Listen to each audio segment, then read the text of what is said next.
Okay, great. Thank you so much. And thank you for organizing such a conference on an awesome topic and having me here as well. My name is Daina Pupkevičiūtė, and as an artist, I usually go as Daina Dieva.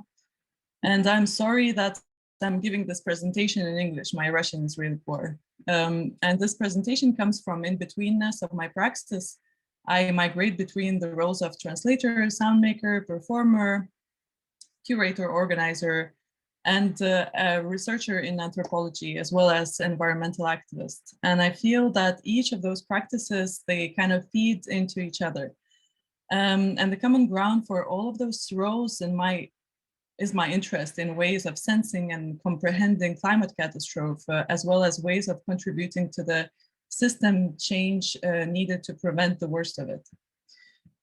So what I will do in these upcoming 15 minutes is present some of my sound projects from these several last years and reflect and invite you to reflect along with me during the further question session on sound and noise making as an engaged praxis. And I think that a lot of people that are doing such work and are often engaging in this question, as I heard from the second presentation. So when I work with sound, I work not only with noise. However, noise becomes one of my instruments when I want a stronger impact. And it might be just from the point of view of physical impact and regarding the amount of signal that the listener is exposed to, or something else. And I'm interested in various ways of making noise, from burning my mixture down when making feedback loops to live performance, layering different textures from the noise around me in the street and playing it back, and in the meanwhile recording and accumulating the signal that is migrating between the sound system and, for example, a concrete wall, because I like working in strange spaces until I can build up this rumbling wall of noise.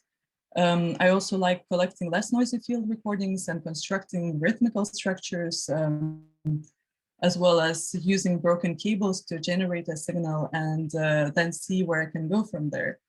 And signals such as that of the broken cable, or even the one that happens when the electricity is circulating between my body, the conductor, and the interface, is usually the starting point. And it is also some sort of a metaphorical representation on how environment is affected by anthropogenic noise, which circulates in, around, and through different bodies.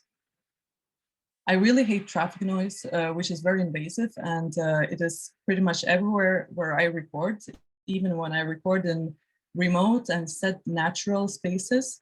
But I like working with it because I think it helps me to make the case on how the noise has permeated the habitat of natural life, which happens to be also the habitat of the humans. I find noise a very good vehicle for transmitting certain concepts and certain emotions. And very often these are burdenous emotions such as anxiety, fear, despair, sadness, irritation, the feeling of being lost and the feeling of being in some chaos, which is not possible to disentangle. And climate crisis, for example, is among the things that generate these feelings to me. It is too big to handle all by ourselves, and it is also too complicated to explain it in a simple way. So sometimes I think about my noise practice as a trigger. So instead of talking about climate change, I generate noise or reflect the noise that I record.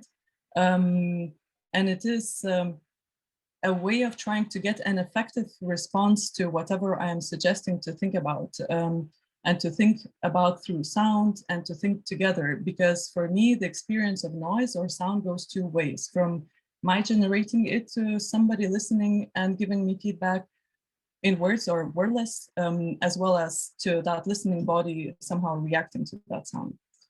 And sometimes I construct sound around particular concept in order to affect another body of that who collides with the wave of the sound. And this really happens when I'm working with noise, with a wall of noise. And in such a way, I kind of want that other body to have a purely emotional experience that could unite us both or could put us both on the same wavelength. So for example, Ibu, a digital album that I released in 2018, was among the works through which I reflect on the spaces that are not allowed to become silent. And I use not allowed very consciously because I want to accentuate how industrial noise and silencelessness in our environments are objects of power relationship, which is on the side of this huge capital and always against life. So at this point, maybe I will share some sound. Just to illustrate.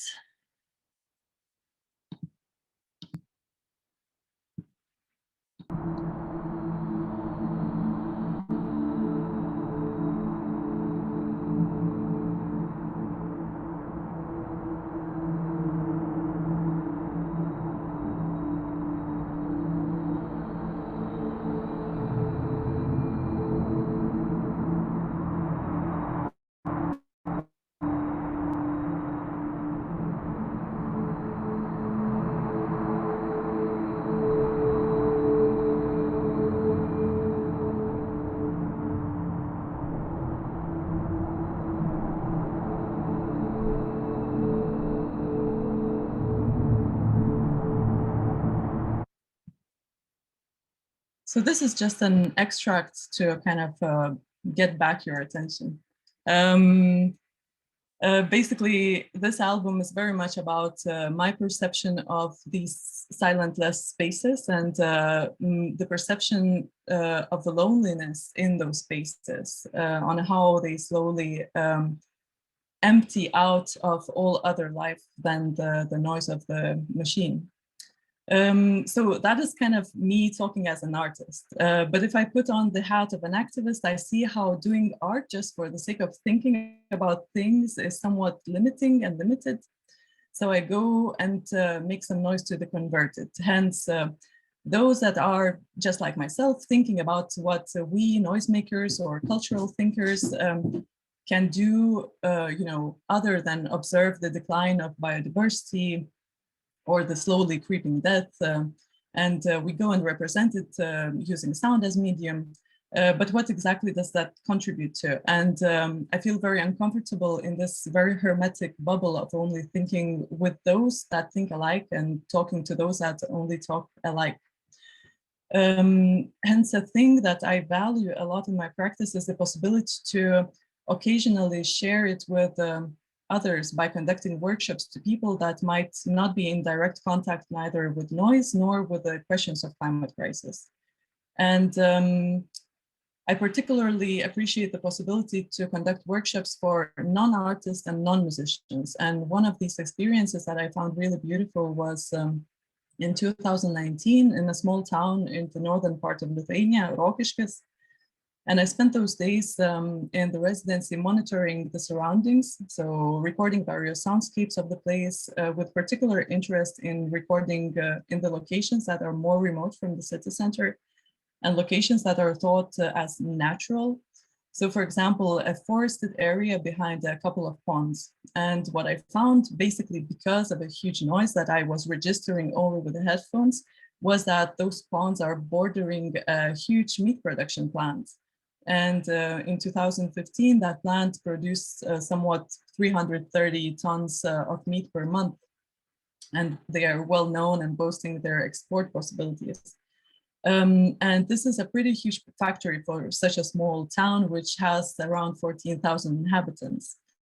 So while I was listening to this noise of the factory, which propagates over the surface of the lake, I was thinking about this being a very good opportunity to talk about how anthropogenic noise affects population of non-humans. So what I devised, maybe nothing too original really, it was a sound walk, but with a particular focus on how anthropogenic technological noise propagates and takes the place of natural sounds such as birds or crickets. And I had this small group of people, some of them music teachers, one choir conductor, some doing something else in life. And all of them were adults, but I'm sure that this kind of workshop could work for kids as well.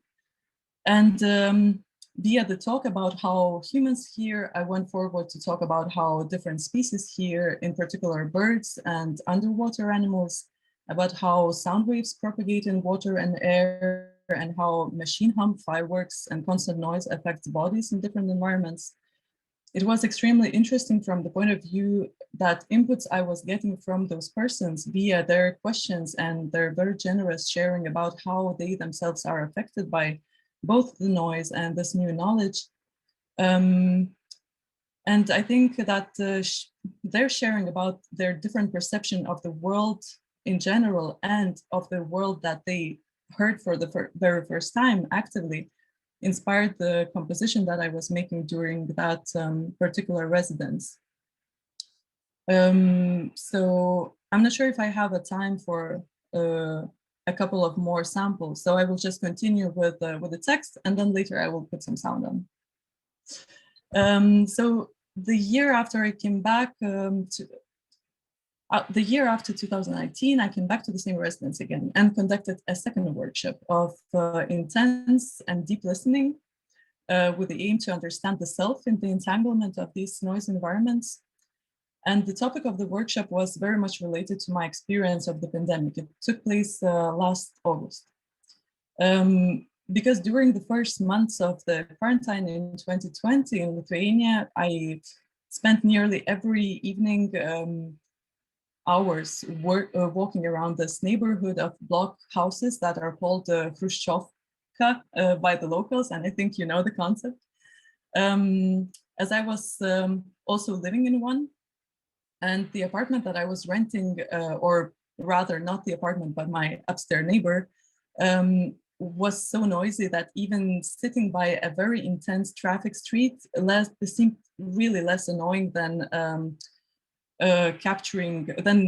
hearing them. And so I was, I think, kind of trying to escape one noise for the other noise. And I ended up capturing a lot of interesting night soundscapes between these blocks of nine-floor apartment buildings. And I was becoming more and more interested in this ecology. If we think about ecology as a set of relationships between organisms and their environments, and I was thinking how noise never ends and how it permeates our personal lives and to what extent it affects our psyche, our perception of space, and pretty much every aspect of our being. And gradually this research developed into an exhibition, which I called Silenceless Faces, because I was using this concept for several years. And in preparation for this exhibition, which took place partly online and partly in the gallery, I was thinking a lot where this entire research came from, and to be precise, of the moment when I actually realized how much noise there is in the world around us and how much noise is interconnected with the toxic system based on exploitation of resources and disregarding the impossibility of life on desolate earth. So as I wrote in the description of the exhibition, the start of these silenceless spaces might have been my fieldwork during my master project, which I spent in a tent. Part of that I spent in a tent not that far from an open pit coal mine and a forest in June 2018. And how I write there, screeching crickets and rustling leaves would be silenced by the hum of gigantic diggers and hundreds of meters away. And the noise would make its way all through my body, spread out on the chilly nocturnal earth. And what I remember from that time was that the rumbling was louder than everything else, even louder than my heart. And it was so strange because I had never encountered such a noise before. And this bodily experience of creeping noise was that which started most of activist and anthropological research that I have taken up from then. And I guess this is what I'm trying to do through my sound practice as well, at least at present. I'm trying to embed that which is listening into a thick of rumbles and of hum and shaping a space for an emotional, maybe empathetic response due to being so much affected. so that our understanding of the pollution and of this destruction could come from our impulses, not from our knowledge of it only. So what I'm going to share now to end this is one piece from that exhibition, which is based on my recording of the birds which were mating at that time when I was doing the recording in a small island in a lake.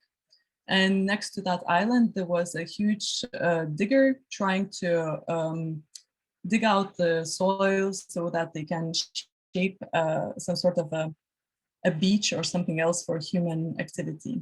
So I think that was also one of the saddest discoveries of that summer when I was doing the recording, because after that beach was done, the birds never came back.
Sorry, that was sort of an abrupt stop. Thank you very much. Thank you.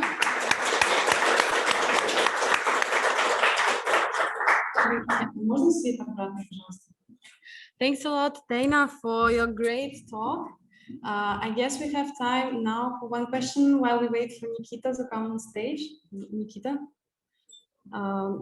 Does anyone want to share? Oh, okay, we have hands. That's great.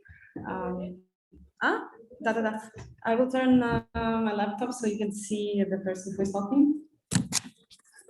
Кто-нибудь может микрофон передать? Can you come? Можете подойти?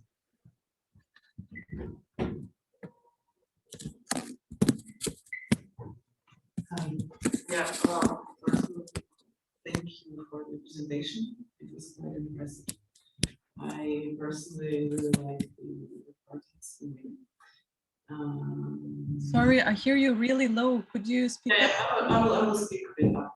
So, like, thank you very much. It's quite impressive the work you do. Like, my first question is, where can I listen for this album you made a couple of years ago? My second question would be, have you been able to commercialize this album somehow? And so also the other question is, like, maybe you worked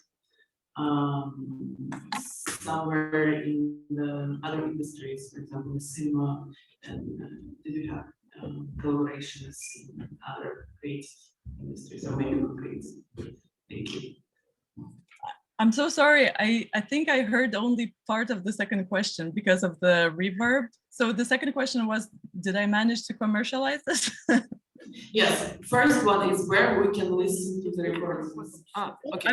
I can share the links with you here, or I can send everything to Ksenia, so she can share with the participants. If I manage to commercialize, no. I think a lot of what I do is not really very commercial.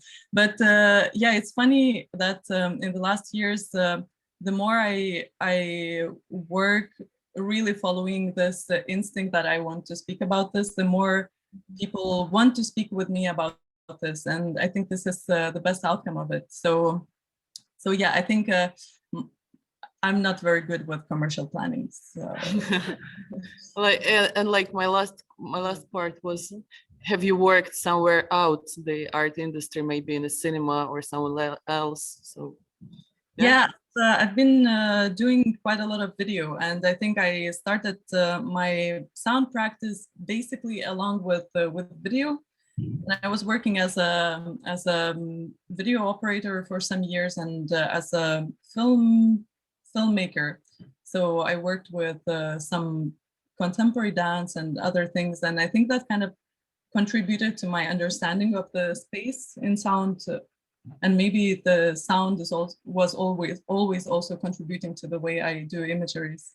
And what I do more of is create soundscapes, for example, for dance, which I think there I can, use the spatial possibilities. And I have this choreographer I'm working with in Portugal, which is also very eco-minded. So it is an interesting collaboration with her, because we're pretty much always on the same wavelength, talking about how we could sustain or talk about sustainability through creative practices.